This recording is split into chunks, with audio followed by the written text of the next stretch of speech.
And can you make it last forever? I said I'm about to go to war. And last but not least, to pay for your education is the unfortunate but kind of helpful loans.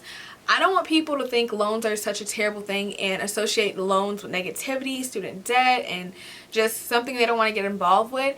If you are financially responsible, and if you take care of your bills, if you do what you have to do, you won't have to worry about being that person who's 40, 50 years old with student loans from when they graduated college like years ago.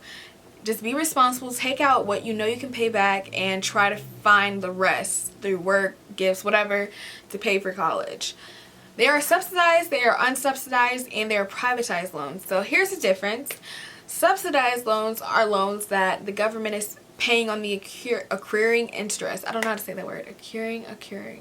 Accruing interest. Anyways, they're paying on the interest that's building on that loan. So you don't have to pay for that. And you only have to pay back that loan, I'm pretty sure, after you, like 6 months after you graduate or something like that. So you have about 4 years and 6 months, give or take, if you're getting your regular bachelor's, to find the money to pay back your loans. And they also limit the amount of subsidized loans that you can get. My camera's blinking. They also limit the amount of subsidized loans you can get, depending on your year. If you're a freshman, I believe it's like $3,500. That's the max subsidized. Then you're gonna have to get unsubsidized if you want more money. So try to just stick to getting the subsidized if you can, and paying off the rest with cash or working or whatever the case may be. And then unsubsidized are loans that build interest that you have to pay off, so you have to make monthly payments to ensure that you're not building up too much interest on these loans. And those are usually because the subsidized loan couldn't cover everything, or you didn't get approved for a subsidized loan. And then finally, you have privatized loans, which can come from banks and other things that make their own interest rates up, and they move like that. I'm not going to get so much into privatized loans. I don't really know too much about them, and I don't want to give you guys any negative or bad information on them. However, my advice would be to try and pay for college yourself, or to get help from outside sources like family members or friends, or get money as gifts to pay for college, work. But if you can't do that, and scholarships and grants haven't covered all of it, then definitely go for the subsidized loan, not the unsubsidized, the subsidized loan, and to pay for the rest. And try and make payments on it, even though it doesn't make interest, but the government is paying it off. But still try to make payments on it so that when you graduate, you're not stressed out trying to find $10,000 to pay off your student debt, or $20,000 to pay off your student debt. So that would be my advice when it comes to messing around with loans.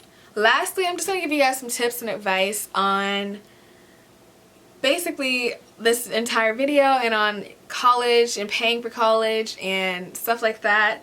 My first tip / advice would be keep applying. If you never apply, you can't win anything. A lot of people are like, I don't think I'm smart enough to apply for this scholarship, or I don't think I'm what they're looking for. You don't know that, so just apply anyway. And you might be surprised at some of the scholarships you win because you didn't think you could, but you applied and you put yourself out there, you put yourself in the line, and you won. So definitely keep applying. That is my first tip. My second tip would be try to recycle as many essays as possible. I know this sounds sketchy, I know this sounds kind of wrong, but I promise you, when you recycle an essay and just make a couple of changes, maybe change the name of the institution on it, or change a couple of phrases or transition words or whatever, it really will save you so much time than sitting there and writing an essay for every single scholarship, which is going to drive you insane because you have to write an essay for every single scholarship. Because I promise you, I've applied to probably in my life well over 200 scholarships, and I'm not like, what do I look like sitting there rewriting essay after essay? That's doing too much. That's doing way too much. So definitely try to recycle them as much as you can. Have people read over your essays, and when I say people, I mean people who are accredited in like writing, or they've done this before. For example, counselors, creative writing teachers, English teachers, people like that who have done recommendations, who have looked over college essays on multiple occasions, and they know what they're looking for, they know what colleges are looking for, they know what sounds weird, what sounds wrong, and they know what's going to get you the most money. So definitely have those types of people look over your essays, make edits and corrections, and kind of just let them guide you a little bit with constructive criticism. Obviously, if you're uncomfortable with some of the changes they're making, you can definitely stick to what you like the best, but be open to some constructive criticism. It can really help you out. Essentially, I've had my college essays looked over by like 3 different people before I sent them in, and I got recommendations from about those same 3 people, you know. So definitely try, like, that's what teachers are there for. Use your resources. If you can, let the judges or administrators at a college or scholarships get to know you a bit better, and try to tell them something unique about yourself. They're looking at potentially thousands of essays and scholarship recipients every day, so they need something that tells you apart from the crowd, something that makes you unique. So definitely try to find that aspect about yourself and really emphasize it within your work. And finally, savings. I promise you, if you start saving at 16, it just won't be soon enough. It won't be. Even though that's pretty much at the time when I started saving up the most. But if you can, if you're watching this video at 14 and you got a job, a little summer job, try to set something aside. If you want, make a joint account with your parent to start putting things to a savings account. Or if you don't like that, wait till you're 16 and try to save up when you work. Set aside money from your paychecks. If you have a lump sum of income, set aside a lot of money from that, because college is expensive. So definitely save. And a lot of the time, like this year, I've gotten sent my own scholarships that I've won. A lot of people will send you scholarships direct deposit, or they'll send you checks in the mail. Don't just think because they sent it to you that you are, well, I worked hard, I'm going to spend this money on something that I've really been wanting, like a purse or an accessory or getting my hair and nails done. I won those scholarships for college. So make sure you're saving up your money and being accountable for your actions and honest to yourself. Like, have I been spending too much? I need to put some of this money aside, because college is too expensive, y'all. It's too expensive to be playing out here. And once you start to get the hang of financial responsibility on the, like when you're earlier, 16 and 18 and stuff like that, you'll be, I promise you, you'll be well set for the future when it comes to paying bills and getting the things done on time and paid for, and you won't be stressed as much.